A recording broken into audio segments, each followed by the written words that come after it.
السلام علیکم ورحمۃ اللہ وبرکاتہ۔ امید کرتے ہیں کہ آپ تمام بھائی خیر و عافیت سے ہوں گے۔ الحمدللہ آج ہمارے لیے بڑے اعزاز کی بات ہے اور بڑی خوشی کی بات ہے کہ آج ہمارے درمیان حسن الیاس بھائی موجود ہیں، جو کسی تعارف کے محتاج نہیں، آپ سب لوگ ان سے بخوبی واقف ہیں، اور جاوید احمد غامدی صاحب کے ادارے میں ایک بہت اہم کردار ادا کر رہے ہیں، اور ہمارے اصرار کرنے کے بعد آج انہوں نے ہمیں جوائن کیا ہے، اور آج ہماری کوشش رہے گی کہ حسن بھائی کو آپ تمام بھائیوں کے لیے اویلیبل کروایا جائے۔ جو بھی آپ کے سوالات ہیں، جو بھی آپ کے اشکالات ہیں، آپ ڈائریکٹلی ان سے براہ راست آ کے ڈسکس کر سکتے ہیں۔ اور ہمارے لائیو سیشن شروع کرنے کا مقصد بھی یہی تھا کہ جو علماء کرام ہیں انہیں عوام کی عدالت کے اندر لایا جائے، تاکہ عوام کے جو بھی تاثرات ہیں، جو بھی تحفظات ہیں، وہ یہاں پہ آ کے براہ راست ڈسکس کریں۔ تو اسی سلسلے میں آج ہم نے مدعو کیا تھا حسن بھائی کو۔ سب سے پہلے ہم ویلکم کرتے ہیں حسن بھائی۔ السلام علیکم ورحمۃ اللہ، کیسے ہیں آپ؟ وعلیکم السلام، اللہ کا بہت شکر ہے۔ میں کیسا ہوں؟ اس وقت سردی سے ٹھٹر رہا ہوں، اس لیے کہ ہمارے یہاں آج شدید سردی ہے اور ہمارے یہاں صبح ہو رہی ہے، آپ لوگوں کے غالباً شام ہے، تو میں بس ابھی اپنے آفس میں آیا ہوں آپ کے اس لائیو سٹریم کے لیے۔ باقی اللہ کا شکر ہے، کرم ہے۔ بہت شکریہ حسن بھائی کہ آپ نے اتنی سردی میں ہمیں جوائن کیا، اور انشاءاللہ ہم آپ کے وقت کو اچھے سے یوٹیلائز کریں گے۔ اور آج بیسیکلی میں کچھ یہاں پر سوال وغیرہ کرنے کے لیے نہیں آیا، بلکہ میں نے کوشش یہ کرنی ہے کہ زیادہ سے زیادہ عوام کو موقع دیا جائے۔ دانش بھائی کیسے ہیں آپ؟ اور اپنا مائک انمیوٹ کر کے اپنا سوال جو ہے وہ حسن بھائی سے کر سکتے ہیں۔ وعلیکم السلام ورحمۃ اللہ۔ شکریہ ابرار بھائی، مجھے بس ایک چیز کلیریفائی کرنا ہے۔ جیسے میرے متعدد سوالات ہیں مختلف نوعیت کے، تو وہ میں کس طرح کروں؟ جی جی، آپ ایک سوال سے شروع کریں اور کوشش کریے گا کہ ایک ہی سوال جو ہے کیا جائے، کیونکہ اتنے سارے بھائیوں کو موقع نہ دیا تو یہ میری طرف سے ناانصافی ہوگی۔ تو جی اپنا سوال مختصراً بیان کر سکتے ہیں۔ بالکل بالکل، شکریہ۔ السلام علیکم حسن صاحب، میرا سوال سنت اور حدیث کے متعلق ہے، اور ان کا جو باہمی تعلق ہے۔ یہ سنت کی یہ ڈیفینیشن تو سمجھ میں آتی ہے کہ وہ اجماع اور عملی تواتر سے منتقل ہوتا ہے، لیکن کیا یہ کہنا درست نہیں ہوگا؟ جیسے انجینئر صاحب بھی اپنے متعدد لیکچرز میں انہوں نے کہا ہے کہ اگر کوئی سنت کا سب سے مستند اور معتمد ریٹن ریکارڈ ہو سکتا ہے تو وہ ذخیرہ حدیث ہو سکتا ہے۔ اگر ہمیں سنت کو ویریفائی کرنا ہے، اس عمل کو ویریفائی کرنا ہے آج کے ڈیٹ میں، تو سب سے اچھا ذریعہ تو وہی ہے کہ اگر مجھے ویریفائی کرنا ہے کہ صحابہ اکرام اس سنت پر کیسے عمل پیرا تھے، تو وہ میں حدیث کے ذریعے کروں گا۔ تو اس پر آپ کا کیا اعتراض ہے، اور وہ کس نوعیت کا ہے، وہ کیوں ہے؟ جی بہت شکریہ بھائی دانش۔ دیکھیے، جو ذخیرہ حدیث ہمارے سامنے آتا ہے نا، جب آپ اس کو انالائز کرتے ہیں تو اس کو انالائز کرنے کے بعد یہ چیز بالکل واضح ہو جاتی ہے کہ اس کو جن لوگوں نے مرتب کیا ان کے پیش نظر ہی یہ نہیں تھا کہ وہ دین کی ایک مستقل بذات انڈیپینڈنٹ پرماننٹ ہدایت، جس کو ہم سنت کہتے ہیں، جو عملی احکامات پہ مبنی ہیں، ان کی کوئی فہرست ذخیرہ حدیث میں درج کرتے ہیں۔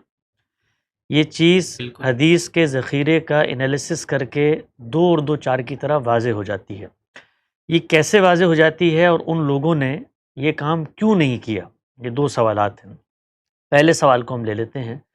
یہ اس طرح واضح ہو جاتی ہے کہ جس وقت آپ کسی چیز کا ریکارڈ اگلی نسل کو منتقل کرنا چاہتے ہیں تو آپ کو اس چیز کا پورا انیشیٹ کرنے کا پروسیس، اس کی پوری حرکیات، اس کا لاہ عمل، اس کے حدود و شرائط، ان سب چیزوں کو ایک ترتیب سے لکھنا ہے اور اگلی نسلوں کو منتقل کر دینا ہے۔ مثال کے طور پہ رسالت مآب صلی اللہ علیہ وسلم پر جو ابتدائی صحابہ ایمان لائے، انہوں نے آپ صلی اللہ علیہ وسلم سے قرآن مجید کو سنا، اس قرآن مجید کو لکھنا شروع کر دیا۔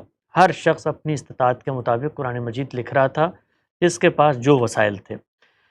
اگر ہم یہ مان لیں کہ اللہ کے پیغمبر نے قرآن ہی میں بیان ہونے والے جو عملی احکامات ہیں ان کی ادائیگی کو اگلی نسلوں تک پہنچانے کے لیے لکھوایا، تو سب سے پہلا سوال جو اللہ کے پیغمبر کے عمل پر پیدا ہوگا وہ یہ کہ لکھوانے کا یہ عمل بالکل اسی طرح رسول اللہ صلی اللہ علیہ وسلم کو کرنا چاہیے تھا جس طرح انہوں نے قرآن مجید کو مرتب کروایا ہے، اس لیے کہ قرآن مجید جن عملی احکامات پر عمل کرنے کا آپ کو پابند کر رہا ہے وہ قرآن کا اسی طرح سے حکم ہے جس طرح قرآن مجید کی آیات ہیں۔ تو یہ اللہ کے پیغمبر کی ناگزیر ذمہ داری تھی کہ وہ دین کے ان احکامات کو دنیا تک پہنچانے آئے تھے، تو اگر ان کے پیش نظر عملی احکامات کی بھی کوئی فہرست بنوانا تھا تو قرآن مجید ہی کی طرح ایک الگ سے ایک ان لوگوں کو بتایا جاتا کہ سنت کی فہرست میں آپ لوگوں کو بتا رہا ہوں، ان کو اس طریقے سے ان اعمال کو ادا کرنا ہے۔ قرآن مجید نے مجھے کہا ہے کہ نماز پڑھو، تو میں آپ کو نماز پڑھنے کا طریقہ بتاتا ہوں۔ اس میں آپ یوں کھڑے ہوں گے 180 ڈگری کانوں کی لو تک ہاتھ کو لے کے جائیں گے، اس کے بعد آپ رکوع میں جھکیں گے، اس کے بعد یہ ہوگا، پھر جتنے مسائل ہیں وہ سب کچھ اس میں وہ لکھوا دیتے۔ تو ذخیرہ حدیث کا جب آپ مطالعہ کرتے ہیں تو اس ذخیرے کا انالیسس کر کے یہ بات سامنے آ جاتی ہے کہ اللہ کے پیغمبر نے ایسی کوئی چیز نہیں کی، پہلی بات۔ دوسری بات یہ ہے اسی سوال سے متعلق کہ اگر آپ صلی اللہ علیہ وسلم کے پیش نظر یہ کام کرنا ہوتا تو پھر حدیث کا ذخیرہ مرتب نہ ہوتا۔ حدیث جو ہے وہ انڈیپینڈنٹ انڈیویجول رپورٹنگ کا نام ہے، ایک شخص اپنی ایما پر ایک بات سنتا ہے، اپنے حافظے سے آگے منتقل کر دیتا ہے۔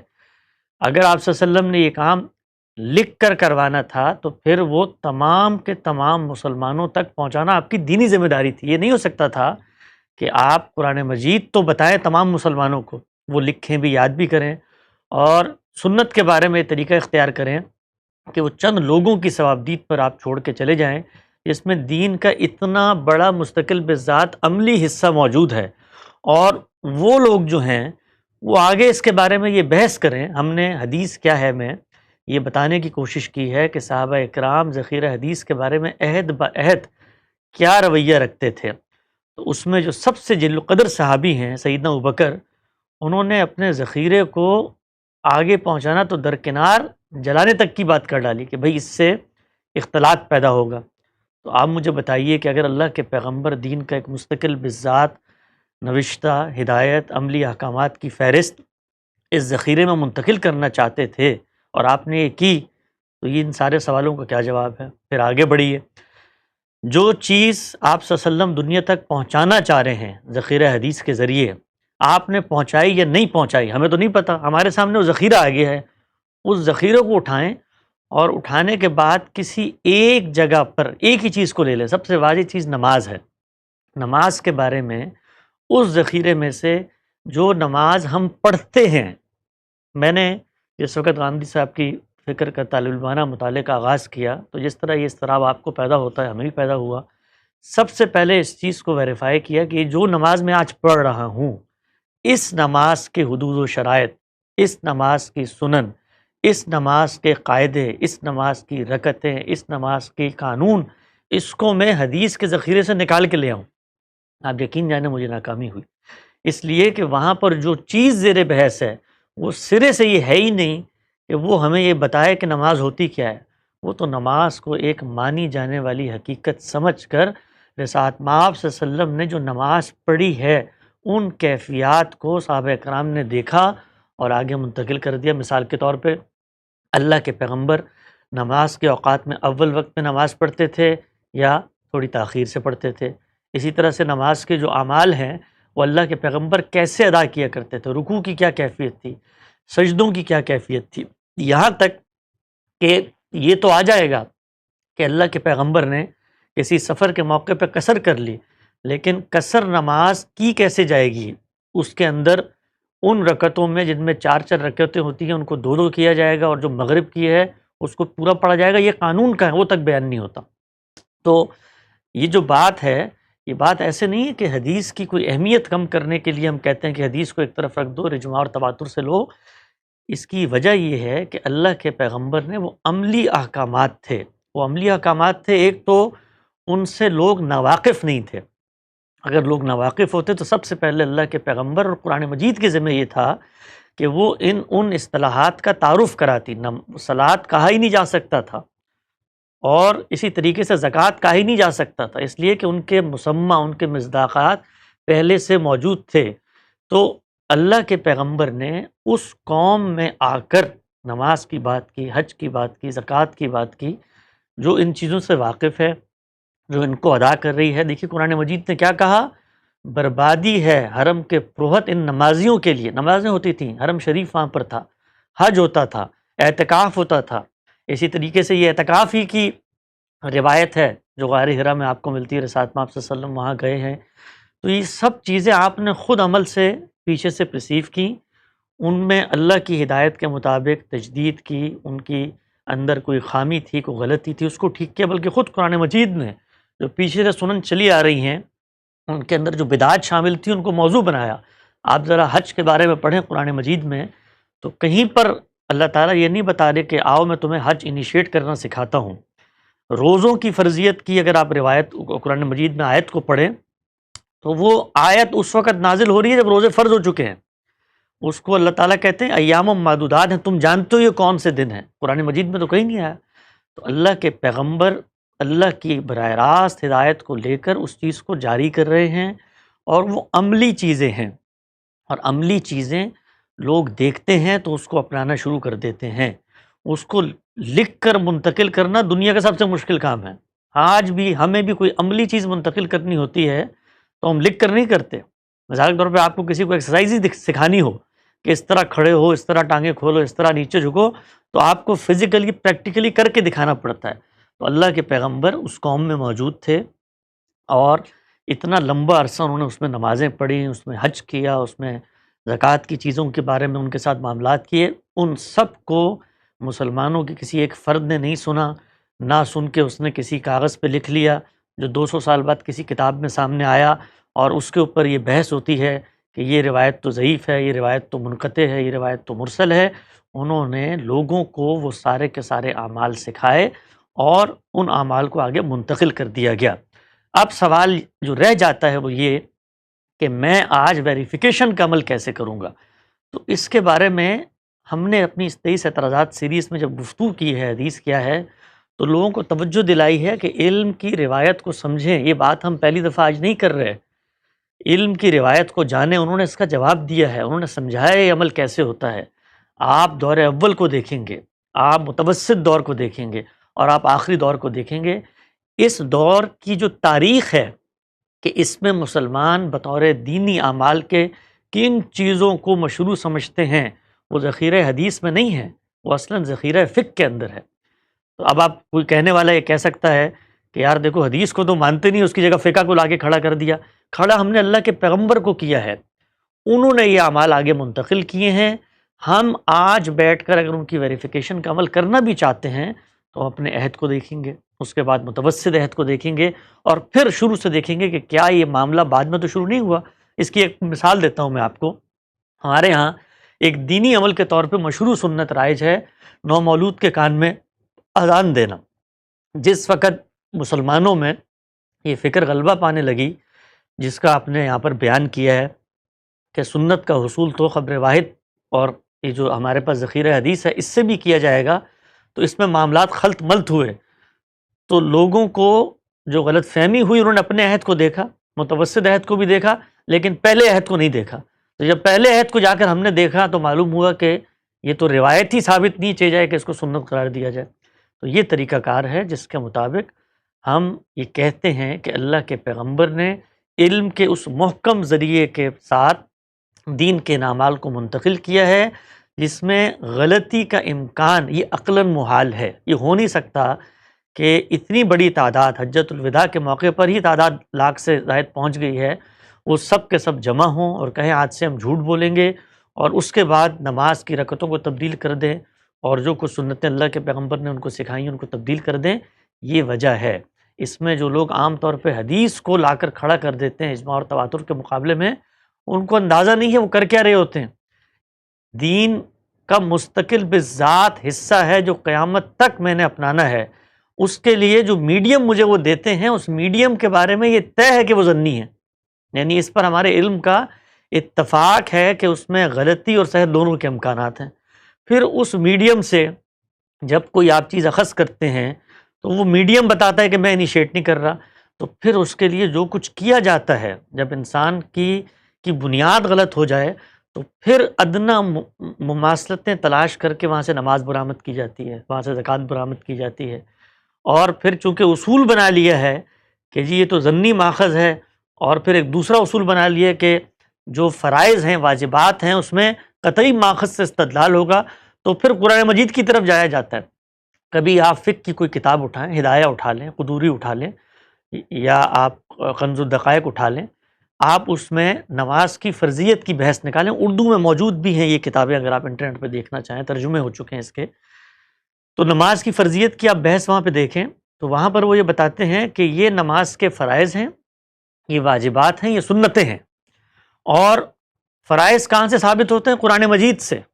آپ کہہ رہے ہیں نماز حدیث سے ثابت ہوتی ہے، وہ وہاں پہ قرآن مجید کو لے کے آتے ہیں، اس لیے کہ ان کا مسئلہ یہ ہے ان کے علم کا کہ وہ فرض کو فرض اس وقت تک نہیں قرار دے سکتے جب تک قطعی ماخذ سے استدلال نہ کیا جائے، تو ضمنی ماخذ ہے۔ تو اس کے لیے ایسی ایسی آیات سے رکوع نکالا گیا ہے، ایسی ایسی آیات سے تکبیرات نکالی گئی ہیں کہ ان آیات کو آپ پڑھیں تو سرے سے وہاں پر اس لفظ کا معنی تکبیر نہیں ہے۔ تو یہ غلطی ہوتی ہے۔ ہم نے جو، یہ ہمارے اساتذہ نے جو خدمت کی ہے اصل میں، وہ چیزوں کی پلیسمنٹ درست کی ہے، کس چیز کو کہاں رکھنا ہے۔ حدیث ہمارے یہاں قابل التفات ہے، قابل حجت ہے، اس کے اندر اگر کوئی فیصلہ آ جاتا ہے تو وہ اسی طرح ہم نے ماننا ہے قرآن مجید کی روشنی میں، جیسے رسول اللہ صلی اللہ علیہ وسلم کی سنت پہ عمل کرنا ہے۔ یہ قرآن نے فیصلہ کر دیا ہے کہ پیغمبر جس باب میں فیصلہ کر دے سر تسلیم خم کرنا ہے۔ تو پلیسمنٹ ٹھیک کی ہے اور اس خلجان کو ختم کیا ہے جو کچھ ہمارے علم کو لاحق تھا۔ اگر آپ اس کی عہد بہد تصویر دیکھنا چاہیں تو ہمارے فاضل حدیث دوست عمار خان ناصر صاحب کی کتاب قرآن و سنت کا باہمی تعلق دیکھیں، اس سے آپ کو اندازہ ہوگا کہ یہ بتایا ہے غامدی صاحب نے کہ قرآن اصل ماخذ ہے جو پیغمبر نے دیا ہے دین کے سورسز کی حیثیت سے، اور دین کا سورس کون ہے روئے زمین پہ؟ اللہ کے پیغمبر کی ذات والا صفات۔ تو وہ جو بحث لوگ ہم سے کرتے ہیں کہ یہ دیکھو حدیث کو نہیں مانتے اور پیغمبر کی حیثیت کو نہیں مانتے، تو ختم ہو گئی۔ یعنی ہمارے نزدیک تو یہ بحث ہی نہیں ہو رہی حدیث کے اندر کہ یہ ضنی ہے، یہ قطعی ہے، یا یہ وہی یہ غیر مطلوب ہے، یہ مطلوب ہے۔ پیغمبر کا فیصلہ ایک شخص سے مجھے مل جائے، میں اس کو دین کی روشنی میں دیکھوں گا، ویریفیکیشن کا عمل کروں گا، اس لیے کہ پیغمبر میرے سامنے نہیں کھڑے ہوئے۔ یہ کرنے کے بعد میرے لیے اس کی حیثیت وہی ہے جو سنت کی حیثیت ہے، اس لیے کہ قرآن کے امتثال میں سنت کو ادا کرتا ہوں۔ تو قرآن ہی کا امتثال ہے کہ پیغمبر کے فیصلے تم تک پہنچ جائیں تو ان پر تم نے عمل کرنا ہے۔ یہ بات البتہ ہم کہتے ہیں کہ اس طرح ہم دین کے پابند ہیں، پیغمبر بھی دین کے پابند تھے۔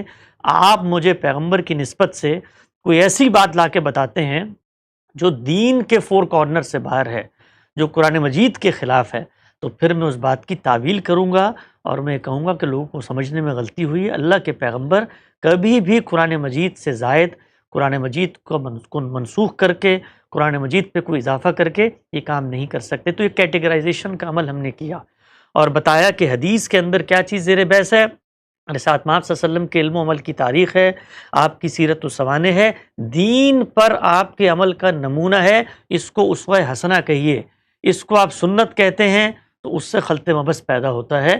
یہ ہے پوری کی پوری ہماری بات۔ حسن صاحب، یہاں ایک سوال اٹھتا ہے، جیسے کہ آپ نے بات کی ابھی علمی ویریفیکیشن کی، تو یہ علمی ویریفیکیشن کو ہی لے کر سوال یہ ہے کہ آپ نے مثال دی نومولود بچے کے کان میں اذان دینے کی۔ اب اسے ہمیں ویریفائی کرنا ہے آج کے ڈیٹ میں کہ یہ جو سنت ہے وہ فی الواقع عہد صحابہ سے اس کی ابتدا ہوئی تھی کہ نہیں ہوئی تھی۔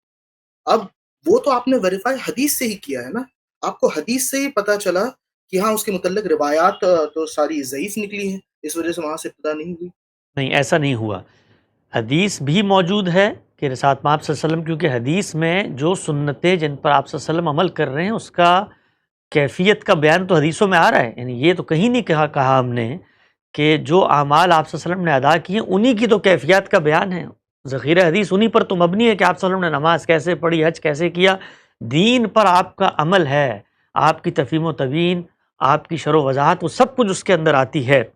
جس وقت ایک صاحب علم آج کے دور میں بیٹھ کے اس پرنسپل کا اطلاق کرتا ہے کہ میں یہ دیکھوں کہ یہ جو کچھ میرے معاشرے میں مثال کے طور پہ سنت کے نام پر رائج ایک چیز ہے، اور سنت کے نام پر رائج کن لوگوں کے زیر اثر ہے، وہ جو سنت کے تصور میں اجماع اور تواتر کو بھی شامل کرتے ہیں اور خبر واحد سے کسی عمل کو اخذ کرنا بھی سنت قرار دیتے ہیں۔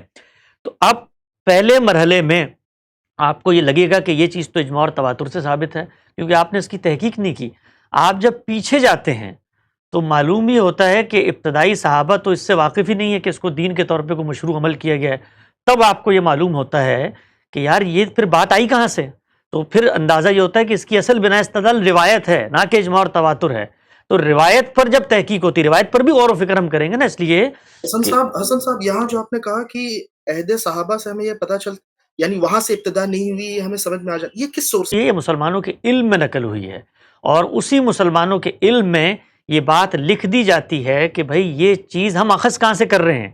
آپ کوئی بھی فقہ کی کتاب اٹھا لیں، آپ بدایت المجتہد اٹھا لیں، آپ آج کے دور کی جن لوگوں نے کام کیا ہے اس کو اٹھا لیں، وہ آپ کو بتائیں گے قد اجمع المسلمون، اس پر مسلمانوں کا اجماع ہے۔ اس کو امام شافعی بیان کرتے ہیں، ان کی کتاب الرسالہ کو اٹھائے وہ الگ سے بیان کرتے ہیں اس کو، کہ یہ کیسے ہوتا ہے، یہ عمل جیل انل جیل ہو رہا ہے، یہ کافہ انل کافہ ہو رہا ہے، یہ علم العامہ ہے، عوام اس کو عوام میں منتقل کرتے ہیں، اور دوسری وہ تفریق کر کے بتاتے ہیں کہ یہ علم الخاصہ ہے، یہ روایت ہے۔ تو ویریفیکیشن کا جب عمل ہوتا ہے تو اس عمل کے اندر آپ کو یہ بات معلوم ہو جاتی ہے کہ یہ چیز علم عامہ سے منتقل ہوئی ہے، مسلمانوں کا اجماع اور تواتر تھا اس کو، یا یہ علم خاصہ سے منتقل ہوئی ہے۔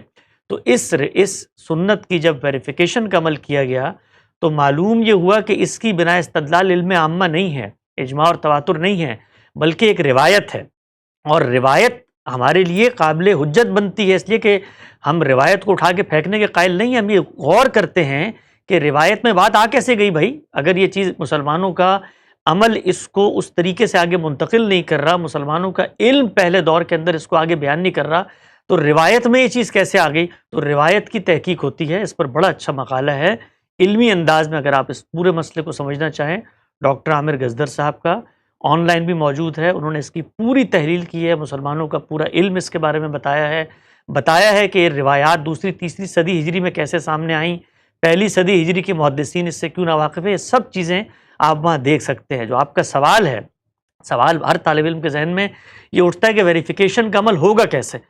جیسے ہی آپ پیچھے جائیں گے، میں آپ کو ایک اور مثال دیتا ہوں۔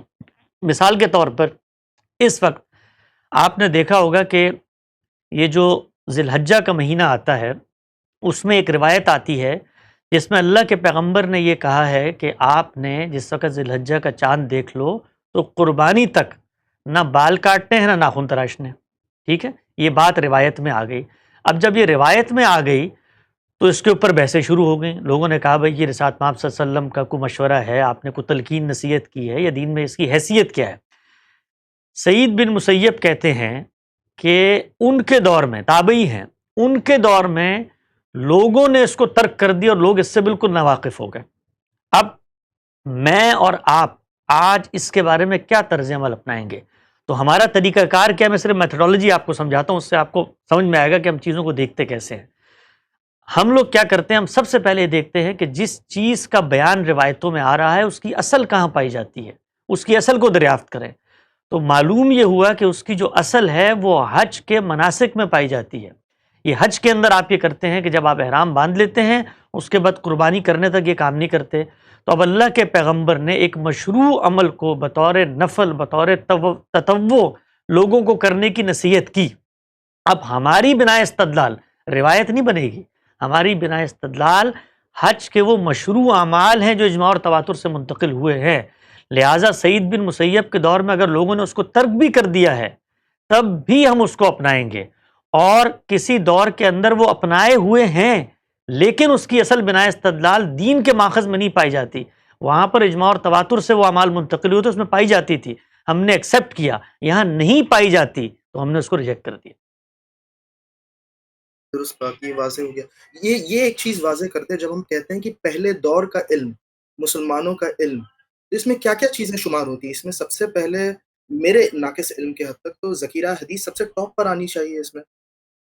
اگر آپ اس کو تاریخی ماخذ کے طور پہ دیکھتے ہیں جی تو جی اس کو ضرور قابل اعتنا سمجھے، لیکن اس سے ثبوت نہیں ہوتا نا، اس سے تو دیکھنے کا عمل ہوگا، اس کو بھی دیکھیں گے آپ۔ مثال کے طور پہ اس کا میں نے ذکر کیا کہ یہ جو روایت ہے، یہ جو آپ کے مثال کے طور پہ بال اور ناخن نہ کاٹنے والی روایت ہے، اس کو آپ دیکھتے ہیں تو آپ جا کر روایت کو بھی دیکھیں گے، بھئی روایت میں بات آئی ہے کہ نہیں آئی، اس لیے کہ جو آپ کے سامنے اس وقت سنت کی اگر تو آپ میری سنت کی فہرست کے ویریفیکیشن کے عمل میں جا رہے ہیں کہ مثال کے طور پہ غامدی صاحب نے یہ جو 27 عنوانات کے تحت سینکڑوں سنتیں لکھی ہیں، میں آج بیٹھ کے اس کی ویریفیکیشن کا عمل کروں گا، تو مسلمانوں کا جو علم ہے، باقاعدہ علم، وہ دوسری صدی ہجری کے بعد مرتب مدون صورت میں سامنے آنے لگا ہے۔ اس علم نے ان اعمال کو ان کی نسلیں کیسے لے کر چل رہی ہیں اس کو درج کرنا شروع کیا ہے۔ وہ حدیث کے ذخیرے کے اندر، آثار کے ذخیرے کے اندر اگر آپ کو چیزیں ملتی ہیں مسلمانوں کے علم کی تو اس سے لے لیجئے، ویریفیکیشن کے عمل میں، نہ کہ ثبوت کے عمل میں۔ ثبوت اجماع اور تواتر سے ہو رہا ہے، میں اس علم کی ویریفیکیشن میں جا رہا ہوں۔ ثبوت اور ویریفیکیشن کا عمل دو بالکل مختلف چیزیں، تو اصل میں تو ویریفیکیشن کا عمل ہونا ہے، اس میں حدیث سامنے آئے گی، اس لیے کہ جو ذخیرہ آپ کے سامنے آ چکا ہے سنتوں کا، وہ تو نکلا ہی اجماع اور تواتر اور حدیث کے اختلاط سے ہے۔ تو ویریفیکیشن کے عمل میں تو ہم بھی لے کر آئے اس روایت کو چیک کرنے کے لیے کہ بھائی یہ پیغمبر نے تلقین کی تو کیوں نہیں کر رہے تھے صحابہ، کیوں مسلمانوں کا علم اس کے بارے میں یہ سوال اٹھاتا ہے کہ یہ عمل اس طریقے سے رائج نہیں ہے۔ تو ویریفیکیشن میں تو حدیث زیر بحث آتی ہے، اس لیے کہ جن لوگوں نے ذخیرہ سنت مرتب کیا انہوں نے حدیث کو قابل اعتنا سمجھا ہے، تو وہاں پر تو وہ آئے گی۔ تو ہم لوگ جس وقت پیچھے جا کر اس کام کو دیکھتے ہیں، پہلی بات تو یہ ہے کہ یہ دیکھنے کی ضرورت کہاں پیش آتی ہے۔ مثال کے طور پہ میں 5 نمازیں پڑھتا ہوں، تو آپ کے خیال میں ایک صاحب علم کو اس میں کوئی تحقیق کی ضرورت پیش آتی ہے کہ میں جا کر اپنے علم سے پوچھوں کہ نمازیں کتنی ہوتی ہیں؟ یہ متفق علیہ چیزیں ہیں، ان کو لاکھوں نہیں کروڑوں لوگ میری اپنی نسل کے منتقل کر رہے ہوتے ہیں، ان سے پیچھے ان کی نسل کے کر رہے ہوتے ہیں۔ تو آپ نے دیکھنا ہے تو آپ ابھی دیکھ لیجئے اپنے علم کو، جا کر دور متوسط کے علم کو دیکھ لیجئے، اور جہاں سے یہ شروع ہوا ہے اس وقت انسانوں کی اتنی بڑی تعداد ہونی چاہیے۔ یہ چیز بھی ذہن میں رکھیں کہ اگر انسانوں کی اتنی بڑی تعداد نہ ہو جو اس عمل کو آگے لے کر چلے تو وہ عمل آگے چل ہی نہیں سکتا۔ بہت شکریہ حسن صاحب، بالکل واضح ہے۔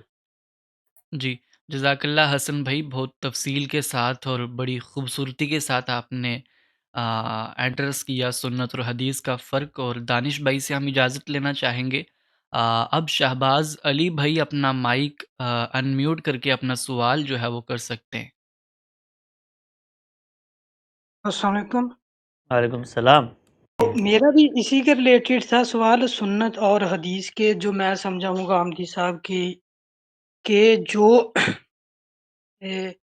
عملی تواتر سے جو ہے، اجماع اور تواتر سے ہے، جس طرح نماز ہے تو جس طرح اس کو لیتے ہیں سنت کو کہ جو اجماع اور تواتر سے جو ہے وہ منتقل ہوئی ہے، لیکن جیسے ہی وہ سٹارٹ کرتے ہیں وہ بتاتے ہیں کہ سنت سے مراد وہ قول، فعل اور تقریر کو ہی لیتے ہیں۔ تو جو فعل ہے، نماز جس طرح ہے وہ اجماع اور تواتر سے منتقل ہو گئی، تو قول اور تقریر ہے جس میں خاموشی اختیار کی ہے، تو وہ اس کا کیسے پتہ چلے گا، اس کو ہم کیسے آئیڈینٹیفائی کر سکتے ہیں؟ یہ کہاں لکھا ہے غامدی صاحب نے کہ سنت جو ہے وہ قول کا نام ہے؟ نہیں، قول، فعل اور تقریر، جو میں نے ان کی ویڈیو دیکھی تھی اور جو آئی تھنک میزان میں شاید پڑھا تھا کہیں نہیں ہے کہ ایسا۔ جیسے ہی سٹارٹ کرتے ہیں کہ وہ سنت سے مراد جو امت لیتی ہے وہ وہی لیتے ہیں کہ قول، فعل اور تقریر۔ جو چیز انہوں نے بیان کی ہے وہ بیان یہ کی ہے کہ سنت تو نام ہے عملی چیزوں کا، عملی چیزوں کا نام ہے سنت۔ سنت کا لفظ ہی اس سے اباع کرتا ہے کہ اس کے اندر اس طرح کی کسی چیز کو شامل کیا جائے، کوئی نظریہ، کوئی قول، یہ تو عملی چیزوں کا نام ہے۔ آپ مبادی تدبر سنت اٹھائیے میزان کے اندر، وہاں پر جو اصول بیان کیے ہیں اس میں پہلی چیز ہی یہ ہے کہ سنت تو ہو ہی سکتے ہیں وہ دینی اعمال، جہاں تک رسالت مآب صلی اللہ علیہ وسلم کی نسبت سے ہمیں باتیں ملتی ہیں اس میں آپ کا قول ہے، آپ کے فعل کو لوگوں نے نقل کر دیا ہے آگے، آپ کی تقریر ہے، آپ کی تصویب ہے، اس کو ہم خبر واحد کہتے ہیں۔ رسالت مآب صلی اللہ علیہ وسلم کی زندگی کا تاریخی ریکارڈ، آپ کے علم و عمل کی روایت، آپ کی سیرت و سوانح، آپ کے اسوہ حسنہ کا بیان، دین کی شرح و وضاحت، آپ کی تفہیم و تبیین، اس کے اندر یہ ساری چیزیں شامل ہوتی ہیں۔ جی اچھا، تو یہ کہ ہو گیا کلیئر کہ جو انہوں نے عملی تواتر سے وہی سنت ہے، اور جی یہ جو لسٹ ہے یہ میزان میں ہی ہے جی جو بالکل، ان کی سنت کی ہے؟ یہ میزان جی کی بالکل ابتدا میں فہرست دی ہوئی ہے عنوانات کی، جس کو عام طور پر جی پروپیگنڈا کرنے کے لیے لوگ کہتے ہیں کہ ان کے یہاں صرف 27 سنتیں ہیں۔ وہ عنوانات زیر بحث ہیں، ہر عنوان کی تفصیل آگے اس کے باب میں آ رہی ہے۔ مثال کے طور پہ وہاں پر اگر نماز کو لکھا گیا ہے کہ یہ سنت کے طریقے سے منتقل ہوئی ہے، تو آگے نماز کے اعمال، اس کے اذکار، اس کے حدود و شرائط، اس کے قوانین، کن کن موقعوں پہ نماز پڑھی جائے گی، یہ تمام چیزیں الگ الگ سنتوں سے ثابت ہیں۔ تو سینکڑوں کی تعداد میں سنتیں ہیں، ان سنتوں کے جو جامع عنوانات بنائے گئے ہیں وہ 27 ہیں۔ اس کو ابتدا میں پڑھنا چاہیں عنوانات کے تحت تو میزان کی بالکل ابتدا میں پڑھ لیں، 2-4 صفحات چھوڑ کے، اور اس کی تفصیل آگے ہر باب میں جہاں وہ چیز زیر بحث ہے۔ زکوٰۃ زیر بحث ہے تو زکوٰۃ کا پورا قانون جو سنت سے منتقل ہوا ہے وہ آگے آ جاتا ہے۔ اسی طرح سے نماز زیر بحث ہے، اسی طرح سے اور جتنی سنتیں ان کی تفصیل آگے آ جاتی ہے۔ جی بہت جی شکریہ بہت شکریہ۔ شہباز بھائی جوائن کرنے کے لیے۔ ہم آپ سے اجازت لیں گے، اور میرے خیال سے حسن بھائی یہ سوال بڑا امپورٹنٹ تھا، کیونکہ ہمارے بڑے بڑے انٹلیکچوئلس یہاں پر مغالطے کا شکار ہو جاتے ہیں کہ وہ سنت قولی کے حوالے سے وہ بیان کرتے ہیں کہ قول بھی جو ہے وہ سنت کے اندر شامل ہونا چاہیے، سنت قولی پہ سٹریس دیتے ہیں، جبکہ سنت کا لفظ یہی معنی دکھاتا ہے کہ وہ طریقہ وہاں سے مراد لیا جائے گا۔ تو اب میں اجازت لوں گا شہباز ابرار بھائی بھائی سے، اور فابیہ جو ہیں اپنا مائک انمیوٹ کر کے اپنا سوال کر ابرار سکتی بھائی ہیں۔ ابرار بھائی جی جی یہ میرے خیال سے کنفیوژن میزان کی تیسری لائن سے ان کو پیدا ہوئی ہے۔ وہ قول سے کسی چیز کو دین قرار دیں، اور مثال کے طور پہ ذخیرہ حدیث کے اندر رسالت پاک صلی اللہ علیہ وسلم کے اقوال مجھے ملتے ہیں جس میں وہ کسی چیز کو دین قرار دے رہے ہیں، کسی چیز پر عمل کو دین قرار دے رہے ہیں، کسی چیز کی شرح و وضاحت کو دین قرار دے رہے ہیں، تو وہ میرے لیے قابل حجت بنتا ہے۔ یعنی دو بالکل الگ الگ باتیں ہیں جو خلط مبحث ہمارے عام طور پہ ہو جاتا ہے۔ یہ صرف کیٹیگرائزیشن کا فرق ہے، یعنی نتیجے کے اعتبار سے کسی چیز کی نفی نہیں ہو رہی۔ رسالت پاک صلی اللہ علیہ وسلم کی نسبت سے ہمیں جو چیزیں ملی ہیں وہ ہیں کیا؟ اس کانٹینٹ کو اگر آپ انالیسس کریں تو وہ 3 چیزیں ہیں، ایک قرآن مجید، ایک رسالت پاک صلی اللہ علیہ وسلم کی سنت جس کو ہم اجماع اور تواتر سے عملی اخذ کرتے ہیں، تیسری چیز آپ کی نسبت سے نقل ہونے والی اخبار احاد۔ ان اخبار احاد میں رسالت پاک صلی اللہ علیہ وسلم کی نسبت سے جو کچھ بیان ہوا ہے، یہ چیز ہمارے ہاں چونکہ پروپیگنڈے کی فضا ہے، لوگ سمجھتے نہیں ہیں، جو کچھ بیان ہوا ہے وہ اگر دین قرار دیا ہے اللہ کے پیغمبر نے، دین قرار دینے سے کیا مراد ہے؟ یعنی جو دین کے 4 کارنرز ہیں اس کی شرح و وضاحت ہے، اس کی تفہیم و تبیین ہے، اس پر عمل کا نمونہ ہے، تو وہ میرے لیے قابل حجت ہے۔ اور یہ قابل حجت ایسے نہیں ہے کہ میں کہوں جی کہ یہ اللہ کا قرآن یہ کہتا ہے کہ اگر تم نے اسے حجت تسلیم نہیں کیا تو تم مسلمان نہیں ہو سکتے، تم مومن نہیں ہو سکتے۔ فلا وربک لا یؤمنون حتی یحکموک فیما شجر بینہم، اللہ کے پیغمبر جب کسی چیز میں فیصلہ کر دیں اس کے آگے ہمارا سر تسلیم خم کرنا لازم ہے۔ اب سوال صرف جو خلط مبحث ہو جاتا ہے وہ یہ کہ کس چیز کو آپ اصل دین قرار دے رہے ہیں اور کیا چیز شرح و وضاحت ہے۔ ہمارے جو ستم ہوا وہ یہ کہ شرح و وضاحت سے آپ نے ایک چیز سمجھی، اس چیز کو اصل بنا کر وہ جو اصل موجود تھا اس کے اندر ترمیم، اس کی تنسیخ، اس میں اضافے، اس کی تعدید، اس کی تقیید، یہ کرنے چلے گئے۔ ہماری طریقہ کار کیا ہے؟ ہم یہ کہتے ہیں کہ اللہ کے پیغمبر کی جو بھی روایت ہم تک پہنچے گی وہ ہمارے لیے قابل حجت ہے، قابل تسلیم، سر تسلیم خم اس کے آگے، وہ دین کی ہدایت کا اطلاق ہے۔ اور جب ہدایت کو میں مانتا ہوں تو اطلاق کو بھی میں نے ماننا ہے۔ یہ کیسے ہو سکتا ہے کہ میں ہدایت کو تو مانوں، پرنسپل کو مانوں، اور اس کی فرع، اس کی کلوڈری کو نہ مانوں؟ تو ہم جو بات کہتے ہیں وہ صرف یہ ہے کہ جو کچھ روایتوں میں آیا ہے، ایک تو وہ کوئی نیا دین نہیں ہے، مستقل دین نہیں ہے، اصل دین سے انڈیپینڈنٹ الگ ہو کر رسالت پاک صلی اللہ علیہ وسلم نے اس کو منسوخ نہیں کر دیا، اسی دین کے آپ پابند ہیں، اسی پر عمل کا نمونہ ہے۔ آؤ اس کی روشنی میں اس کو دیکھو۔ جب اس کی روشنی میں دیکھا جاتا ہے، ایک مثال سے صرف فرق واضح کر دوں، فرق کیا پڑتا ہے؟ آپ مجھے آ کر ایک روایت سنائیں گے اور کہیں گے کہ اللہ کے پیغمبر نے شادی شدہ زانیوں کو رجم کرنے کی بات کی ہے۔ میں یہ کہوں گا کہ یار قرآن مجید میں تو زنا کی جو سزا بیان ہوئی ہے وہ تو 100 کوڑے ہیں۔ آپ آگے سے کہیں گے کہ جو سزا بیان ہوئی ہے نا، وہ جو شخص جو سزا لے کر آیا تھا اس نے اپنے اس قول سے اس سزا کو منسوخ کر دیا ہے۔ تو میں آگے سے کہوں گا کہ یہ کیسے ہو سکتا ہے کہ اللہ کا کلام اپنے بارے میں یہ کہتا ہے کہ وہ فیصلہ کرنے آیا ہے، اس کی حیثیت حجت کی ہے، میزان کی ہے، فرقان کی ہے، مہیمن کی ہے، تمام لوگوں نے اس کے پاس جانا ہے۔ پیغمبر کو وہ کہتا ہے کہ اس کو پہنچانے میں اگر کوئی کمی کوتاہی کی تو رگے جان کاٹ دیں گے، فما بلغت رسالہ ہو جائے گا، یہ اس کی ذمہ داری۔ یہ ہو کیسے سکتا ہے کہ اللہ تعالیٰ جو ہیں وہ ایک جگہ پر ایک سزا بیان کرے اور ان کا بھیجا ہوا نمائندہ اس کی سزا کو منسوخ کر کے کوئی دوسری سزا نافذ کر دے؟ یہ سوال پیدا ہوتا ہے۔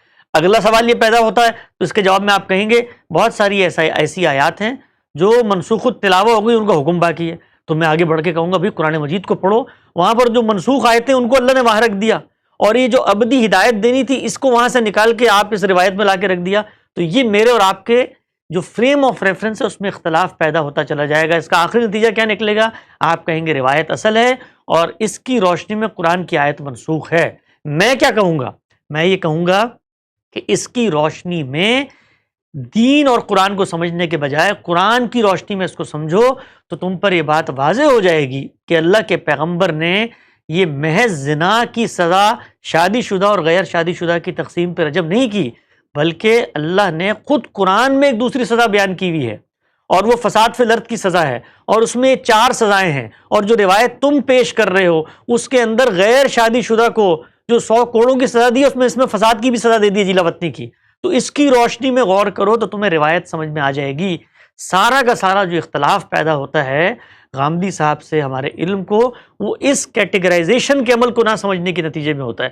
اب وہ جو روایت آپ مجھے سمجھا رہے تھے شادی شدہ، وہ میرے لیے بھی حجت ہے، میرے لیے بھی قابل قبول ہے، لیکن کیا کسی نئے مستقل حکم کی حیثیت سے؟ نہیں، قرآن مجید کی ہی حکم کا اطلاق ہے۔ ایک شخص نے زنا بھی کیا اور زنا آگے بڑھ کے فساد کی صورت اختیار کر گیا، اس طرح چوری ڈاکہ بن جائے، قتل دہشت گردی بن جائے، تو یہ عام زنا نہیں تھا۔ پھر ہم نے آگے بڑھ کر ان مقدمات کی تحلیل کر کے بتایا کہ یار یہ دیکھو لوگوں کو، یہ ماعز اسلمی کو دیکھو، اس کے بارے میں تو خود روایتوں میں آ رہا ہے، ثابت ہو رہا ہے کہ ریپ کا مجرم تھا، یہ دوسری مقدمہ، تو سب جگہوں پر وہ چیز کنسسٹنٹ ہونی لگ جاتی ہے۔ لیکن آپ اگر اس کو اصل بنا لیں گے، کہیں گے کہ مستقل بذات دین میں وہاں سے اخذ کروں گا، تو اس کا لازمی نتیجہ نکلے گا کہ پھر قرآن مجید کو منسوخ کرنا پڑے گا، اور جیسا کہ ہمارے علم نے کیا۔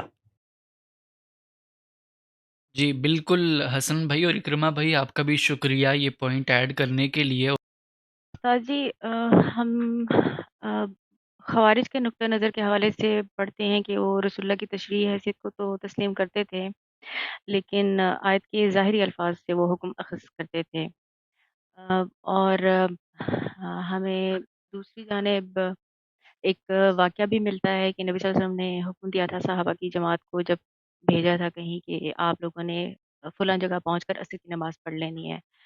تو جب عصر کا وقت ہوا تو صحابہ میں سے ایک گروپ نے کہا کہ اب ہمیں یہیں پڑھ لینی ہے، اگرچہ ہم اس منزل تک نہیں پہنچے، لیکن دوسرے گروپ نے اختلاف کر دیا تھا کہ رسول اللہ کی اس بات سے مراد یہی ہے کہ آپ نے وہاں پہنچ کر ہی ہر صورت نماز ادا کرنی ہے۔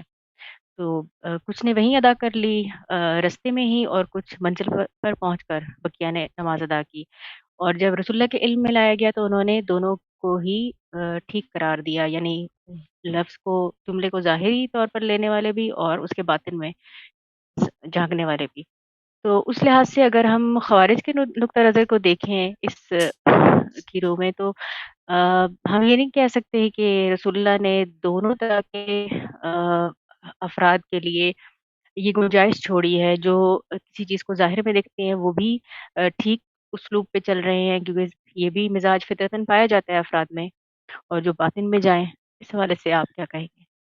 یہ دو بالکل الگ الگ باتیں ہیں میری بہن۔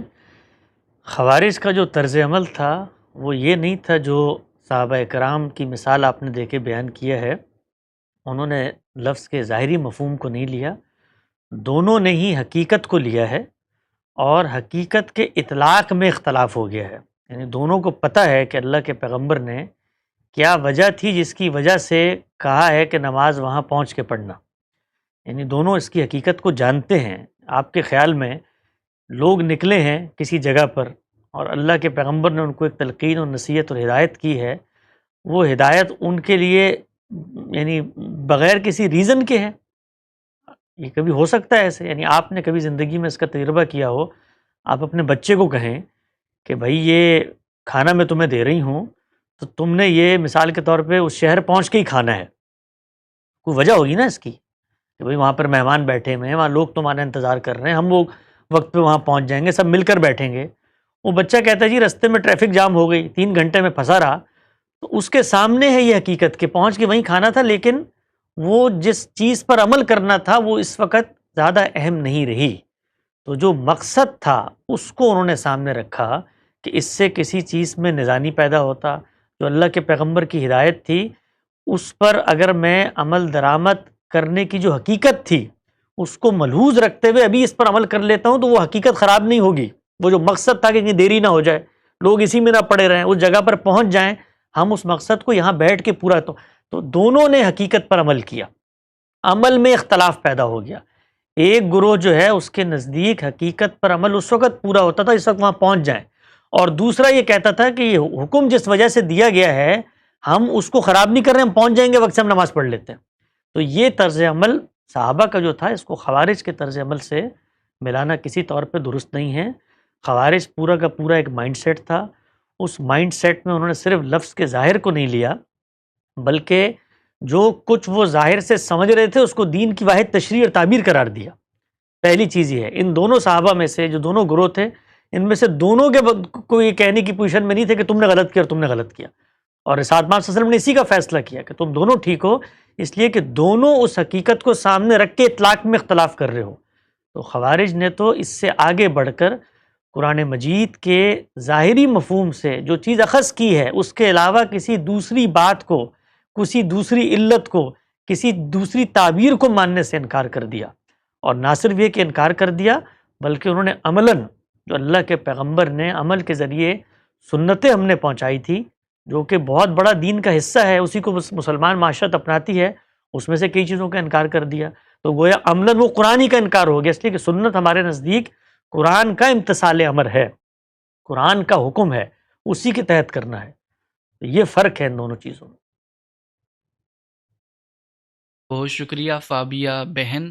اور جتنے آگے والے ہمارے گیسٹس ہوں گے ان سے گزارش ہے کہ آج غامدی صاحب کی فکر کے حوالے سے ہی سوال اسپیسیفکلی کریے گا تاکہ ہم اپنے موضوع کے اوپر قائم رہ سکیں.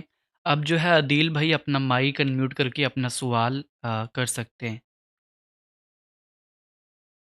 جی السلام علیکم حسن بھائی. وعلیکم السلام ورحمۃ اللہ. اچھا برار بھائی، تھینک یو چانس دینے کے لیے. دل کی گھبراہٹ تو بہت زیادہ ہے لیکن میں کوشش کروں گا کہ سوال میں اپنا آرام سے رکھوں. میرا سوال یہ ہے حسن بھائی سے کہ آپ نے جس طرح سے بیان کیا کہ 2 قسم کی ریاستیں ہوتی ہیں، ایک ہوتی ہے لائک ڈکٹیٹرشپ ہوتی ہے، دوسری ہوتی ہے جمہوری ہوتی ہے. اچھا اس کے اندر یہ تو اسپیکٹ ٹھیک ہو گیا، لیکن اس کے اندر ایک ڈفرنس ہوتا ہے کہ جو جمہوری ریاست ہوتی ہے مثال کے طور پر وہاں پہ جو رائے جمہور کی لی جاتی ہے وہ ان لوگوں کی لی جاتی ہے جو وہاں کے شہری ہوں. تو مثال کے طور پر کچھ ملک ایسے ہیں جو آپ کو وہاں کا اپنا شہری بنا لیں گے لیکن آپ کو کچھ برابر کے شہری نہیں بنائیں گے، یعنی آپ وہاں پہ صدر نہیں بن سکتے کیونکہ آپ پہلی نسل ہے جو وہاں پہ ہو سکتا ہے کہ آپ کا کوئی بیٹا ہو وہاں پہ صدر بن سکے. تو اس طرح سے ایک شہری بھی ہوتا ہے، شہریوں کا فیصلہ ان کی رائے سے حکومت بننی چاہیے تو وہ ہوگی. لیکن وہ لوگ جو عارضی طور پر رہ رہے ہوں یا ان کو ویسے ہی پناہ دی ہو تو ان کی رائے اگر ہم نہ بھی لیں گے تو ہم اس کو ڈکٹیٹرشپ نہیں کہہ سکیں گے، یہ خاص گروہ کی وہ نہیں کہہ سکیں گے. تو یہ اس طرح سے اس پس منظر کے اندر اگر ہم دیکھیں تو ویسے تو تاریخ کا کویشچن ہے کہ پاکستان جب بنا ہے تو یہ صرف مسلمانوں نے متحدہ ہندوستان سے اپنا ایک حصہ لیا کہ یہ ہمارا ملک ہوگا تو وہ مسلمانوں کا ایک ملک بنا. تو اب پاکستان کے اندر جو باقی پہلے لوگ رہ رہے تھے اس علاقوں کے اندر غیر مسلم رہ رہے تھے تو ان کے لیے تو گوروں نے ایسے کر دیا کہ آپ یہاں سے چلے جائیں، یہ علاقہ ہم نے مسلمانوں کو دے دیا ہے تو ان علاقوں کے اندر وہ یہاں سے چلے جاتے کیونکہ لیکن ہم نے یہاں پہ ان کو رہنے دیا ایک عارضی شہری کی صورت میں، ایک برابر کی شریعت نہیں دی، یعنی وہ صدر نہیں بن سکتے، باقی کافی چیزیں وہ نہیں کر سکتے. تو یعنی جو مجموعی ہمارا نظم بنے گا، جو حکومت بنے گی وہ جمہوری طریقے سے بنے گی لیکن صرف مسلمانوں کے اس سے. وہ لوگ جو ہیں وہ عارضی شہری ہیں کیونکہ ملک ہم نے مسلمانوں کے لیے لیا تھا. تو اس پس منظر کے اندر یہ میرا کویشچن ہے کہ چلیں یہ طریقہ ہو گیا، اس میں اختلاف ہو سکتا ہے کہ پاکستان کن کو ملا تھا. اگر ہوتا کیسا کہ پاکستان صرف جو پاکستانی اسٹیٹ ہے یہ جب بنی تھی یہ صرف مسلمانوں کے لیے ہوتی تو دین اس میں غیر مسلموں کو ہم ایک عارضی طور پر کنسیڈر کرتے تو جو رائے عامہ بنتی یہی وہ مسلمانوں کی ووٹنگ سے ہی حکومت بنتی اور اسی طرح ہوتا، یعنی میں دینی لحاظ سے پوچھ رہا ہوں کہ اگر پاکستان صرف مسلمانوں کے لیے بنتا تو مسلمانوں کے ہی ووٹنگ لینے تھے یا غیر مسلموں کے لیے بھی لینا چاہیے تھا؟ یعنی وہ پھر یہ گروہ کی حکومت نہیں ہوتی مسلمانوں کی، بلکہ جو اس کے شہری ہیں، باقاعدہ شہری ہیں، ہم ان کی رائے لے رہے ہیں. تو اس کے متعلق آپ کی رائے میں جاننا چاہتا تھا. جی بھائی، اس میں چونکہ کافی ساری چیزیں ہیں تو میں ایک ایک کر کے اسٹیپ بائی اسٹیپ چلتا ہوں تاکہ آپ کی جتنے سوالات ہیں ان کو ایڈریس کیا جا سکے. سب سے پہلے آپ اصول میں اس چیز کو لے لیں کہ اگر کسی جگہ پر آپ کا قبضہ ہے، آپ کا اختیار ہے، آپ کا اقتدار ہے، تو کیا دینی لحاظ سے آپ وہاں پر کوئی اس طرح کے اصول، ضابطے، قاعدے بنا سکتے ہیں؟ اگر تو آپ نے اللہ کے حکم کے تحت کسی جگہ کو اللہ کے لیے خاص کر لیا، جیسے کہ جزیرہ نما عرب ہے اور اس جزیرے کے اندر 5-6 سے زائد ممالک موجود ہیں اس وقت، امارات ہے اس کے اندر، اردن ہے اس کے اندر، اسی طرح سے اس کے اندر سعودی عرب ہے، اس کے ارد گرد کے ممالک ہیں، کویت ہے، قطر ہے. تو یہ زمین ہم کہتے ہیں کہ اللہ نے اپنے لیے خاص کر لی ہے، جزیرہ نما عرب. اور جب خاص کر لی ہے تو اس کے اندر ایک مقصد ہے جس کو پیش نظر رکھا ہے کہ یہ توحید کے اس مرکز کے طور پہ اور قیامت تک اللہ کی جو آخری دینونت برپا ہوئی ہے اس کی ایک علامت کے طور پہ ایک قوم کے سپرد کیا گیا. اس قوم کی اور بھی ذمہ داریاں ہیں. یہ خطہ ارض پاک رہے گا، خالص رہے گا ان کے ساتھ. اللہ نے اپنے لیے اس زمین کو خاص کر لیا اور اس کی سند اس نے خود پہنچا دی کہ یہ کام ایسے ہی ہوگا. قرآن مجید نے بیان کر دیا. اسی کا ساتھ آپ صلی اللہ علیہ وسلم نے تلقین نصیحت فرمائی، ارشاد کیا کہ لا یجتمع دینان فی جزیرۃ العرب. تو دینی لحاظ سے اب ہم پر یہ لازم ہے کہ ہم اس خطہ ارض میں کسی غیر مسلم کو مستقل سکونت، اور مستقل سکونت کا ایک لازمی نتیجہ ہے مستقل شہریت اپنانے کے لیے آمادہ نہیں ہوں گے. یہ ہمارا نقطہ نظر ہے، اس لیے کہ اللہ نے اس سرزمین کے بارے میں ایک فیصلہ کر دیا، اور چونکہ میں اللہ کو مانتا ہوں اور چونکہ زمین کی ملکیت کہیے یا زمین پر اس وقت قبضہ کہیے میرے ہاتھ میں ہے، تو میں اپنے دینی نظریے اور آردش کو اپلائی کروں گا اور وہاں پر کسی دوسرے شخص کو، غیر مسلم کو مستقل آباد ہونے نہیں دوں گا یا اس کو شہریت نہیں دوں گا، عارضی طور پہ ہوں گے. تو اس صورت کے اندر تو کوئی مسئلہ نہیں پیدا ہوتا. کیوں نہیں پیدا ہوتا؟ اس لیے کہ میرے پاس خدا کا پیغام موجود ہے جس نے اس زمین کو خالص کر لیا ہے، اور اس کے بعد میرے پاس قبضہ موجود ہے جس سے میں نے اس پیغام پر عمل درآمد کر لیا. اس کے بعد آئیے دوسری صورت امریکہ کی لے لیتے ہیں، جس کی آپ نے مثال دی کہ وہ یہاں پر جو لوگ موجود ہیں ان کے بارے میں یہ فیصلہ کرتی ہے کہ اگر آپ پیدا نہیں ہوئے یہاں پر اور آ کے یہاں کے شہری بن گئے ہیں تو ہم آپ کو سارے حقوق دیں گے، آپ ووٹ بھی لے سکتے ہیں، آپ یہاں کے شہری بھی ہوں گے، یہاں تک کہ جو انتخاب ہو رہا ہے کسی کا اس میں بھی آپ کی شمولیت ہوگی، لیکن آپ مثال کے طور پر صدر یا وزیر اعظم نہیں بن سکتے. اس ملک کے اندر امریکہ میں آپ کو پتہ ہے کہ اگر آپ یہاں کے بورن اینڈ ریز نہیں ہیں تو آپ نہیں بن سکتے. بورن نہیں ہے، ریز بھلے آپ کہیں باہر ہو، بورن نہیں ہے. یہ جو اصول ہے اس کی بنا استدلال کیا ہے؟ اس کی بنا استدلال دین میں پائی جاتی ہے؟ نہیں. دین نے اس کی تلقین کی ہے؟ نہیں. دین نے اس کا اثبات کیا ہے؟ نہیں. گویا یہ سرے سے دین کا موضوع ہی نہیں ہے کہ آپ کسی ملک کے اندر جہاں پر آپ کو اقتدار حاصل ہے وہاں پر اس طرح کی قانون سازی اگر آپ کرتے ہیں تو اس کی بنیاد کیا ہوگی؟ تو اس کی بنیاد مذہب میں نہیں ہے، اس کی بنیاد عقل میں ہے، اس کی بنیاد تجربے میں ہے. مثال کے طور پہ امریکہ میں یہ فیصلہ کیا گیا، اور یاد سے کئی سو سال پہلے ان کے بڑوں نے جب دستور لکھا اس وقت کیا، ان کے پیش نظر جو چیزیں تھیں وہ یہ تھی کہ مثال کے طور پہ آپ جس شخص کو جو باہر سے آیا ہے یا اس سرزمین سے پیدا نہیں ہوا اس کی ایفیلیشن ہی نہیں بن سکتی اس مٹی سے جب تک کہ وہ پیدا ہو کے یہاں سے نہ نکلا ہو، تو اس کو حکمران بننے کا حق نہیں ہے یہاں پہ. دوسری چیز بھی وہ بیان کرتے تھے کہ جو شخص باہر سے آ کے یہاں پہ حکمران بن جائے گا اس کو لوگوں کی تائید تصویب کیسے حاصل ہوگی؟ تو اس مٹی میں پیدا نہیں ہوا. تو بنیاد کس چیز میں تھی؟ عقل میں. مقدمہ کس پر کھڑا تھا؟ ایک کامن سینس کی ریشنلٹی کے اوپر. اس سے مجھے بھی اختلاف کا حق ہے، آپ کو بھی اختلاف کا حق ہے. اس کے پیچھے کوئی دینی نظریہ، کوئی دینی اصول نہیں ہے جو پابند کرے یا عدم پابند کرے. یہ بات بالکل واضح ہے. آگے بڑھیے. ہمارا جو ملک ہے اس ملک کے ساتھ معاملہ کیا ہوا ہے پہلے اس کو سمجھنا چاہیے، اور پھر اس کے بعد عقل کی میزان پر کھڑے ہو کے اگر آپ یہ حکم لگاتے ہیں جو مثال کے طور پہ امریکہ نے لگایا ہے یا اور ملکوں نے لگایا ہے، کسی اور بنیاد پہ لگاتے ہیں، اس کو پھر ہم زیر بحث لے کے آتے ہیں۔ ہمارے جو یہ ملک ہے جو وجود پذیر ہوا، اس ملک میں بھی آپ نے کہا گوروں نے یہ طے کر دیا تھا کہ ہندو وہاں چلے جائیں، ہم نے مسلمانوں کو دے دیا۔ یعنی ہم لوگ تاریخ سے اتنے ناواقف ہیں کہ ہم اپنی خواہشات کو پورا کرنے کے لیے نئی تاریخ بنا دیتے ہیں۔ یہ کس دن ہوا ہے کہ جس وقت تقسیم ہو رہی تھی تو انگریزوں نے یہ کہا ہو کہ جی یہ حصہ مسلمانوں کے لیے خاص ہے، تو وہ جو 20 کروڑ مسلمان وہاں پہ ہندوستان میں بیٹھے ہوئے ان کو یہاں کیوں نہیں بھیجا انہوں نے؟ یعنی عقل سے اپنے آپ سے سوال کریں کہ اس وقت 20 کروڑ کے قریب مسلمان، اگر میں غلطی نہیں کر رہا، ہندوستان میں موجود ہیں، تو تقسیم کی بنیاد یہ تھی کہ ہندو یہاں مسلم وہاں، تو وہ وہاں کہاں چھوڑ کے آ گئے ان 20 کروڑ کو؟ ان کو تو لے کے آنا چاہیے تھا، اور یہاں پر بالکل۔ جو 6-7% آبادی تھی ان کو وہاں منتقل کرنا، یہ سرے سے پیش نظر ہی نہیں تھا۔ پورے تقسیم کے اس مرحلے میں ہجرت تو کسی کے خواب و خیال میں بھی نہیں تھی کہ ہجرت بھی ہوگی، اسی لیے اس کے انتظامات نہیں ہوئے، اسی لیے ڈیزاسٹر ہوا، اس میں ہزاروں لوگ مارے گئے، اس کے نتیجے میں فسادات ہوئے۔ تو ایک بات یہ ہے کہ گوروں نے کوئی اس طرح کا نہ معاملہ کیا، نہ طے کیا، نہ کوئی قانون لکھوایا۔ دوسری چیز یہ ہے کہ جن لوگوں کے بارے میں آپ فیصلہ کر رہے ہیں وہ لوگ تو وہاں پر پہلے سے موجود تھے بھائی، تو اگر امریکہ کا اصول اپنانا ہے تو اصول تو الٹ اپلائی ہوگا نا، کہ ان کو حق مل جائے گا۔ وہ ہمارے بارے میں اگر یہ کہنا چاہیں کل قانون سازی کر کے کہ جی ان کو صدر وزیر اعظم نہیں ہونا چاہیے اس لیے کہ ان کی پہلی نسل تو یہاں پر نہیں پیدا ہوئی تھی، تو وہاں سے آئے تھے، تو تب تو کوئی بات ہوگی، یعنی اس سے گفتگو ہوگی، اس سے بھی میں اختلاف کروں گا، لیکن بتانا یہ مقصود ہے کہ جس نسل کے بارے میں ہم فیصلہ کرنا چاہ رہے ہیں، جس قوم وہ ان کی سرزمین تھی، وہ یہاں پر رہتے تھے، صدیوں سے آباد تھے، ان کا وطن تھا وہ، ان کو یہاں پر جس وقت وہ رہتے تھے تو مسلمانوں کے زعماء نے، لیڈروں نے انگریزوں کو قائل کر کے یہ کہا کہ جی مسلم اکثریتی جو علاقے ہیں وہاں پر ہمیں آپ ایک الگ ملک بنا کر دیں، ہم ہر حیثیت سے قوم کی تعریف پر پورا اترتے ہیں۔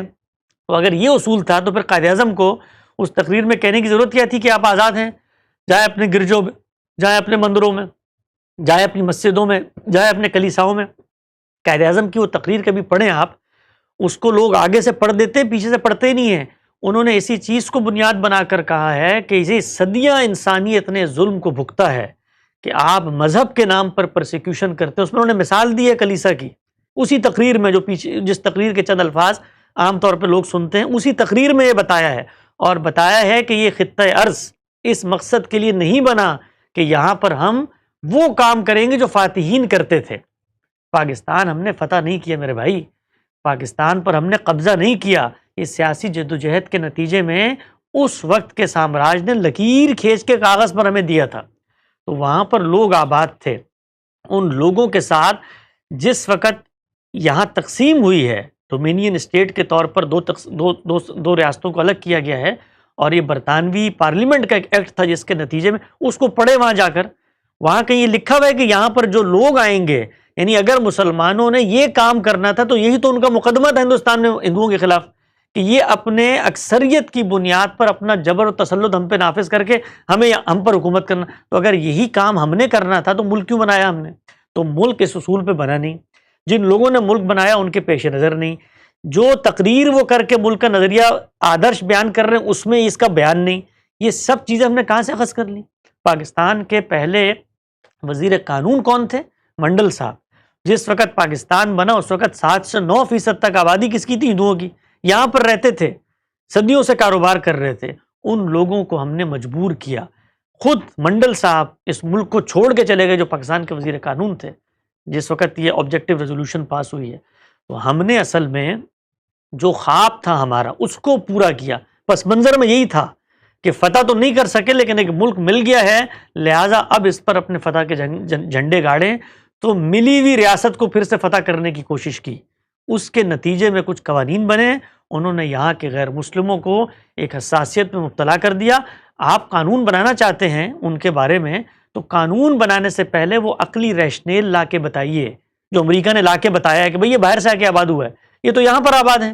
چلیے آپ نے قانون بنانا ہے نا، آپ بنا لیں، اس طرح آپ نے قانون بنایا ہوا ہے کہ اوورسیز پاکستانی ووٹ نہیں دے سکتے، یہ آپ نے قانون بنایا ہے نا، اس قانون کی ریشنل بنیاد کی، حالانکہ میں سٹیزن ہوتا ہوں پاکستان کا پھر بھی میں ووٹ نہیں دے سکتا، قانون بنایا ہے، اس کو دینی لحاظ سے میں چیلنج نہیں کر سکتا، علمی عقلی طور پہ استدلال کروں گا۔ تو آپ جو چاہیں قوانین بنائیں، لیکن یہ لکھ دینا کہ جی اس ریاست کے اندر کوئی شخص مثال کے طور پہ صدر نہیں بن سکتا، یا وزیر اعظم نہیں بن سکتا، یا آرمی چیف نہیں بن سکتا، کیوں نہیں بن سکتا بھائی؟ کیوں نہیں بن سکتا؟ یعنی اس کی عقلی بنیاد کیا ہے؟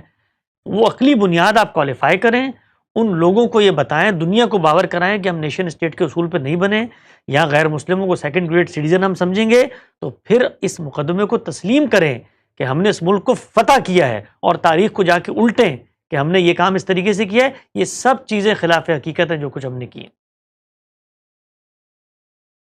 جی، بہت تفصیل کے ساتھ اور ڈیٹیل سے آپ نے اس کا آنسر دیا۔ عدیل بھائی، آپ کا کوئی اس کے اوپر سپلیمنٹری کوشچن ہے تو آپ کر سکتے ہیں، ورنہ ہم آپ سے اجازت لینا چاہیں گے۔ جی بالکل، ہاں بالکل، اسی سے ملتا جلتا ایک کوشچن ہے قانون سیاست سے متعلق اسلام کے۔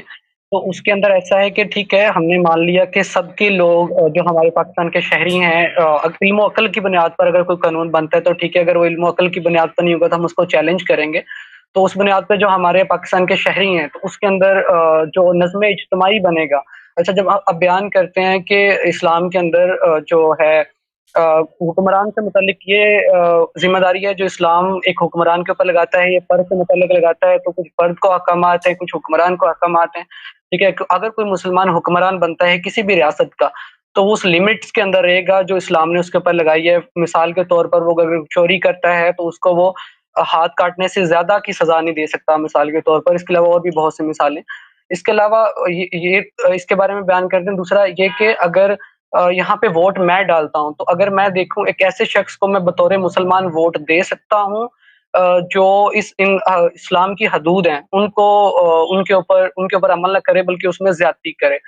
تیسری چیز کہ جب بھی آپ اس کا ذکر کرتے ہیں تو میں یہ چاہوں گا کہ جب آپ اس کا ذکر کریں تو مسلمانوں کی جو ذمہ داری ہے، یعنی قانون سیاست آپ بیان کر رہے ہوتے ہیں، تو اس میں ایک فرد کے اوپر جمہوری عمل کے اندر جو ایک ذمہ داری عائد ہوتی ہے کہ جب وہ کسی حکمران کا انتخاب کرے تو یہ دیکھے کہ وہ جو شخص جس کا میں بطور حکمران اپنی رائے دے رہا ہوں، وہ شخص اسلام کی حدود کے اندر رہتے حکومت کرے گا، چاہے وہ غیر مسلم ہے، مسلمان ہے، لیکن وہ رہے گا اسلامی حدود کے اندر، اس سے زیادتی نہیں کرے گا اس طرح سے۔ تو یہ میں چاہتا ہوں بیان کیا کریں۔ باقی سوال میرا وہی ہے کہ اس متعلق آپ کا کیا خیال ہے کہ مسلمان کو ووٹ دے سکتا ہے کہ نہیں دے سکتا؟ یہ جو آپ نے بات فرمائی کہ اگر ہم اس شرط کو ہٹا دیں تو اس کے نتیجے میں وہ شخص حکمران بن جائے گا جو اسلام کی اجتماعیت سے متعلق ہدایات پر ان پر عمل نہیں کرے گا۔ حکمران کیسے بن جائے گا بھائی؟ وہ یعنی آسمان سے اتر کے حکمران بنے گا؟ لوگوں کے ووٹوں سے بن کے آئے گا۔ تو اگر عوام کسی ایسے شخص کو اپنا حکمران بنانا چاہتی ہے تو اس عوام کو آپ کیسے روک سکتے ہیں؟ یعنی اس عوام کو آپ قانون کے ذریعے روکیں گے کہ وہ کام نہیں کر سکتی؟ بھائی اگر مثال کے طور پہ کل پاکستان کی عوام یہ طے کرتی ہے کہ ہمارا حکمران کوئی بہت اچھا زبردست لیڈر آ جاتا ہے اور وہ مسیحی ہوتا ہے، اور عوام یہ طے کرتی ہے، تو وہ شخص تو عوام کی رائے سے بنا نا، یعنی وہ آسمان سے آ کر تو نہیں بن جائے گا۔ تو جن عوام کے پیش نظر یہ چیز نہیں ہے کہ وہ اپنے ملک میں نظم اجتماعی سے متعلق جو اللہ کی ہدایات ہیں ان پر عمل درآمد کروائیں، تو پہلے تو اس عوام کی دینی تربیت کرنی چاہیے، یعنی ان کو یہ بتانا چاہیے۔ یہ ایک آپ کے اس مفروضے پہ میں بات کر رہا ہوں۔ میں آگے آ کے بیان کرتا ہوں کہ اگر مثال کے طور پہ بن بھی جاتا ہے تو اس سے کوئی فرق نہیں پڑتا۔ یہ جن ممالک کے اندر مثال کے طور پہ غیر مسلم حکمران ہے، میں یہاں پہ بیٹھا ہوں، تو کیا میرا دین ناقص ہو گیا ہے؟ یہاں پر اکثریت بھی مسلمانوں کی آ جائے تو میں دین پہ عمل نہیں کر رہا۔ دین پر عمل درآمد مسلمان حکمران کی ذمہ داری ہے۔ اگر وہ مسلمان حکمران نہیں ہے تو اس کی ذمہ داری نہیں ہے، نہیں کرے گا وہ اس پر عمل درآمد۔ اگر اس کی ذمہ داری ہے تو اس نے عمل درآمد کرنا ہے۔ اس سے آگے بڑھ کر میں آپ سے عرض کرتا ہوں کہ وہ کوئی ایسا قانون شخصی معاملات میں مجھ پہ نافذ نہیں کر سکتا جو میرے خلاف اسلام ہو۔ وہ مجھ سے یہ نہیں منوا سکتا کہ آپ نے مثال کے طور پر حج کرنے نہیں جانا، وہ مجھ سے نہیں منوا سکتا کہ آپ نے نکاح و طلاق کے معاملات میں یہ کرنا ہے، وہ مجھ سے نہیں منوا سکتا کہ آپ نے وہ تو میں امریکہ میں بیٹھ کے نہیں مانتا ان کی بات، جن پہ اکثریت غیر مسلموں کی ہے، اکثریت غیر مسلموں کی ہے، تب بھی نہیں مانتا کہ آپ نہیں فیصلہ کر سکتے میری وراثت کا، آپ نہیں فیصلہ کر سکتے ان شخصی معاملات میں میرے دینی نظریات میں مداخلت کا۔ تو اگر پاکستان کے عوام کسی غیر مسلم کو بنا دیتے ہیں تو جو اس کے ذمہ کام تھا وہ تو مسلمان حکمران کے ذمہ تھا نا، وہ نہیں ہوا نا۔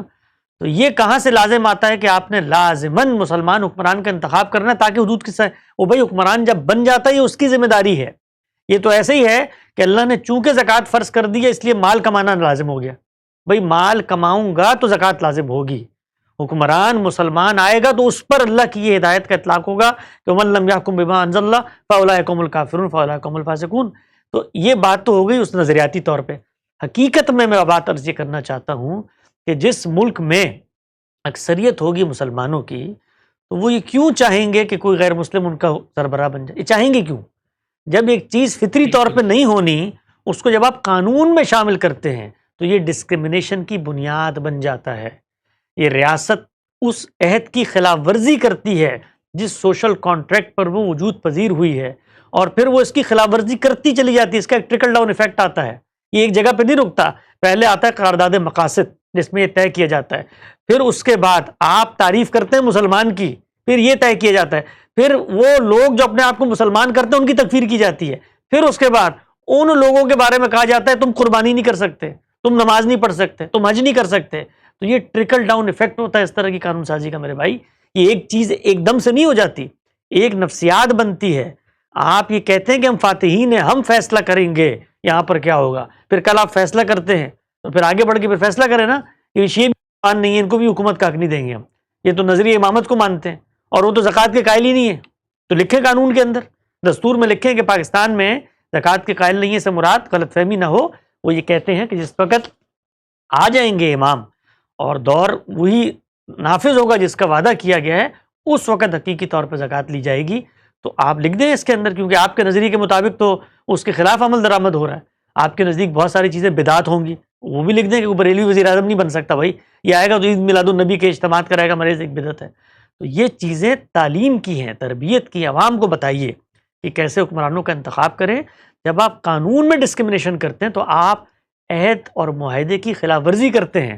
کیا ہندوستان نے یہ کیا ہے؟ اصول ایک ہی تھا نا تقسیم کا. ہندوستان نے دستور میں لکھ دیا کہ ہمارا صدر مسلمان نہیں ہو سکتا، لکھ دیا ہے. اچھا مسلمان صدر بن گیا ان کا، اس سے ان کی حکومت میں کوئی فرق پڑا؟ بتائیے مجھے. اس لیے اسلام نے اجتماعیت سے متعلق جو احکامات دیے ہیں وہ مسلمان حکمران نے مسلمانوں پر ہی نافذ کرنے ہیں، اور اس وقت کرنے جب مسلمان حکمران آئے گا تب وہ احکامات اس سے متعلق ہوں گے. جی جی حسن بھائی. بہت تفصیل کے ساتھ آپ نے ہر پہلو سے اسے ایڈریس کر دیا. اور اب بینچ مارک کے نام سے یوزر آئی ڈی کے ساتھ ایک بھائی آئے تو اپنا مائک انمیوٹ کر کے سوال کر سکتے ہیں. لیکن سوال کرنے والوں سے گزارش ہے کہ اپنا سوال سمجھانے کے بجائے صرف رکھنے کی کوشش کریں، کیونکہ ہمارے پاس وقت بہت مختصر ہے.